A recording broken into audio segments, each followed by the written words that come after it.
Last time we have discussed the ideal Rankine cycle. Now we will discuss a numerical problem related to the Rankine cycle. Statement देखते हैं. The simple ideal Rankine cycle considered a steam power plant operating on the simple ideal Rankine cycle. Steam enters the turbine at 3 megapascal and 350 degrees Celsius and is condensed in a condenser at a pressure of 75 kilopascal. Determine the thermal efficiency of this cycle. हम थोड़ा सा इसका layout draw करें तो हमारे पास basically क्या है, condenser, condenser से पंप, पंप से बॉयलर एंड बॉयलर से टरबाइन एंड टरबाइन से यहाँ से. तो ये साइकिल कुछ इस तरह मूव करता है. अच्छा, अब यहाँ पे जो फर्स्ट कंडीशन दी हुई है कि steam enters the turbine at 3 megapascal, it means जो बॉयलर से स्टीम बाहर निकल रही है वो 3 मेगापास्कल एंड 350 डिग्री सेल्सियस पे है. और यहाँ से जो कंडेंसर में आ रही है वो हमारे पास कंडेंसर जो है basically we assume both boiler and condenser के हमारे पास इसमें जो ऑपरेशन हो रहा है that is the constant pressure heat addition and we assume this is the constant pressure heat rejection process. So यहाँ पे it means जो कंडेंसर के अंदर एंटर होगी और पंप के अंदर एंटर होगी तो वो जो हमारे पास प्रेशर है that is the 75 किलोपास्कल. तो ये बेसिकली क्या है, इसकी फ्लो डायग्राम आ गई. अगर अब हम इसको टीएस डायग्राम के ऊपर ड्रॉ करें तो सिंपली हमने टीएस डायग्राम ड्रॉ की. अब इस पूरी लाइन के ऊपर प्रेशर कांस्टेंट रहेगा, सिमिलरली इस लाइन के ऊपर प्रेशर जो है वो कांस्टेंट रहेगा और प्रेशर जो है वो इंक्रीज करेगा इस डायरेक्शन में. तो हमारे पास यहाँ पे 4 से 1 तक जो प्रेशर है वो क्या है 75 किलो पास्कल और हमारे पास ये जो प्रेशर है पंप से निकलने के बाद 2 पॉइंट से एग्जिट या पंप का जो एग्जिट है उससे लेके बॉयलर की एंट्री और बॉयलर की एग्जिट एंड टरबाइन की एंट्री का जो प्रेशर है दैट इज द 3 मेगापास्कल और टेम्परेचर जो है टरबाइन की एंट्री पे वो हमारे पास क्या है 350 डिग्री सेल्सियस. अच्छा, अब यहाँ पे देखिए 1 पॉइंट के ऊपर क्या है, स्टेट क्या होगी, सैचुरेटेड लिक्विड स्टेट.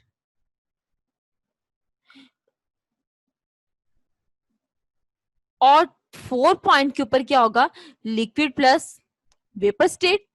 पॉइंट 2 के ऊपर हमारे पास हमें डिस्कस करने की जरूरत नहीं है. तो इट मींस हमने 1 और 4 पॉइंट जो है उनको कंसीडर करेंगे और 3 पॉइंट के ऊपर देखिए प्रेशर तो नोन है बट अब हमारे पास स्टेट क्या है that is the super heated. And 2 point के ऊपर बेसिकली वी हैव सब कूल्ड. अब इन सारी स्टेट्स को अब यहाँ पे लिक्विड से basically liquid plus vapour state में आ गया तो that's why we call it is the 2 phase system. अच्छा, अब एनालिसिस देखते हैं. सबसे पहले न्यूमेरिकल करने का फर्स्ट स्टेप क्या होगा, you have to draw the flow diagram. Second step क्या होगा, TS diagram. TS diagram draw करने के बाद सारा डेटा उसके ऊपर मेंशन कर लें. थर्ड स्टेप क्या होगा हमारे पास, राइट द एजम्पशंस. एजम्पशंस वही जो हमने एनर्जी एनालिसिस में की थी. स्टेडी स्टेट होगा हमारे पास, आइडियल साइकिल है, काइनेटिक एनर्जी 0 है और पोटेंशियल एनर्जी क्या है हमारे पास 0 है. अच्छा, अब देखते हैं सबसे पहले हम स्टेट 1 की बात करते हैं, यहां से स्टार्ट करते हैं. अब आपने स्टेप बाय स्टेप सारी स्टेट्स को मेंशन करना है और उनके अकॉर्डिंगली उनकी जो भी वैल्यूज है वो फाइंड आउट करनी है. इसके लिए जो हम यूज करेंगे वो है हमारे पास स्टीम टेबल. अगर आप यूनिस एंजल की बुक यूज कर रहे हैं तो स्टीम टेबल हमारे पास है A5, A6 एंड A7. ये हमारे पास 3 जो हैं वो स्टीम टेबल्स हैं. एक टेबल हमारे पास टेम्परेचर टेबल होगा, प्रेशर टेबल होगा और फिर देन हमारे पास सुपर हीटेड स्टेट का टेबल आ जाएगा. अच्छा, अब सबसे पहले मैं स्टेट नंबर 1 की तरफ जाती हूँ. अब स्टेट नंबर 1 के ऊपर देखें, मेरे पास क्या है 75 किलो पास्कल का प्रेशर नोन है. साथ में मुझे क्या पता स्टेट क्या है, that is the saturated liquid. अच्छा, अब डायरेक्टली हम कहाँ पे जाएंगे, स्टीम टेबल के ऊपर. अब स्टीम टेबल में देखें आपके पास ये सबसे ऊपर देखें क्या मेंशन हुआ है, क्लियरली मेंशन हुआ है सैचुरेटेड वाटर और आगे लिखा हुआ है प्रेशर टेबल। अब यहाँ से देखिए हमने प्रेशर टेबल के अगेंस्ट जो एक्सट्रीम लेफ्ट पे हमारे पास कॉलम है, ये जो आपको कॉलम नजर आ रहा है, this is the pressure column. इस प्रेशर कॉलम से हमने 75 किलो पास्कल का प्रेशर देखा, तो this is the 75 kilo pascal pressure. अब इस 75 किलो पास्कल प्रेशर के अगेंस्ट हमने सारी वैल्यूज देखनी। अब देखें इस 75 के प्रेशर के अगेंस्ट मेरे पास ये सारी वैल्यूज आ गई। अब वो वैल्यूज क्या है, सबसे पहले देखिए टेम्परेचर है सैचुरेटेड, हमें रिक्वायर्ड नहीं है, हमें वीएफ उसका रिक्वायर्ड है। वीएफ स्टैंड फॉर लिक्विड, हमें पता है इनिशियली किसमें सैचुरेटेड लिक्विड में, तो हम वीएफ जो है यहाँ से ले लेंगे। इसी तरह इंथैल्पी क्या होगी, HF 384, उसकी एंट्रोपी क्या होगी, it will be SF that is 1.2132। तो इस टेबल से टेबल नंबर जो है A5 जो कि सैचुरेटेड वाटर का टेबल है, प्रेशर टेबल है, वहां से हमने प्रेशर के अगेंस्ट जो है वो सारी की सारी वैल्यूज जो है वो पिक कर ली। अच्छा अब देखें सबसे पहले हमने स्टेट 1 मेंशन कर दिया, उसके अगेंस्ट हमने स्टीम टेबल से H1 निकाल लिया और स्पेसिफिक वॉल्यूम जो है V1 निकाल। H1 हमारे पास आ गया 384 और VF1 हमारे पास क्या आ गया 0.0103 मीटर क्यूब्स पर केजी। वॉल्यूम फ्लो रेट की बात है। अच्छा अब हम आ जाएंगे स्टेट 2 के ऊपर।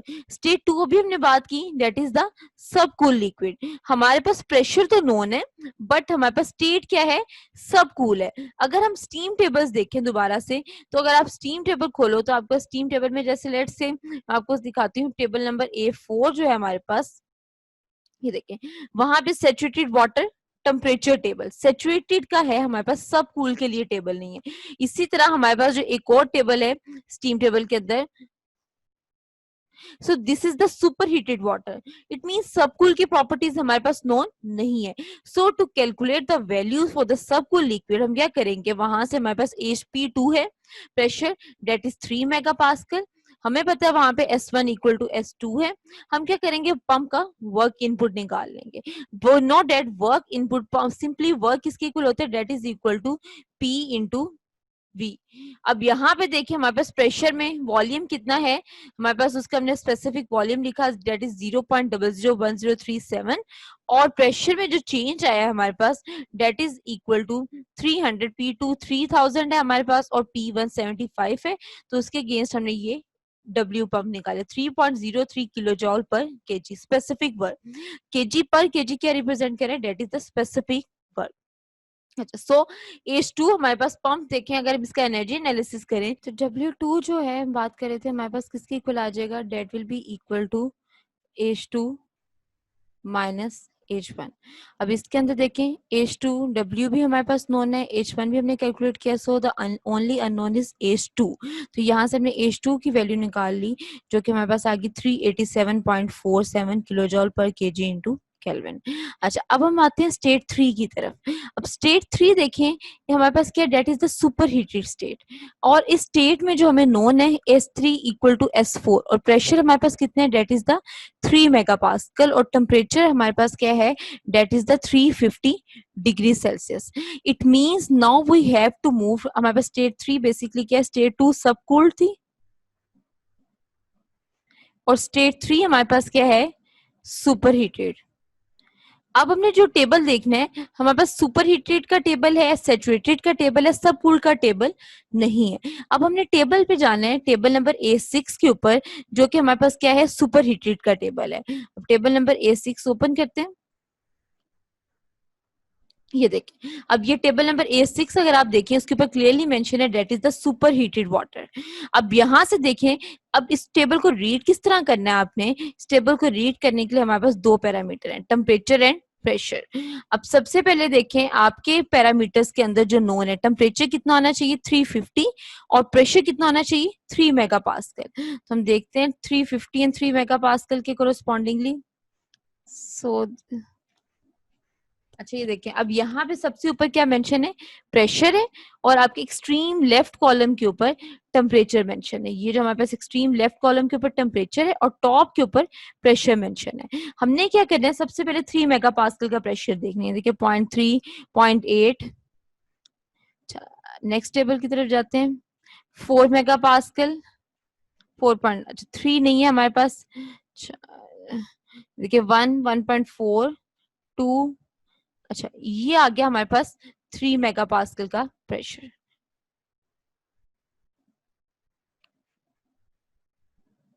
अब इस 3 मेगा पास्कल के अगेंस्ट अगर आप यहाँ पे ये वैल्यू देखें तो ये आपके पास जो वैल्यू है ये किसकी गिवन है, इसके अगेंस्ट सैचुरेटेड टेम्परेचर की गिवन है। हमें टेम्परेचर जो गिवन है, अगर आप एक्सट्रीम लेफ्ट कॉलम पे देखें ये टेम्परेचर गिवन है। हमारे पास जो टेम्परेचर रिक्वायर्ड है वो हमें रिक्वायर्ड है 350 डिग्री सेल्सियस।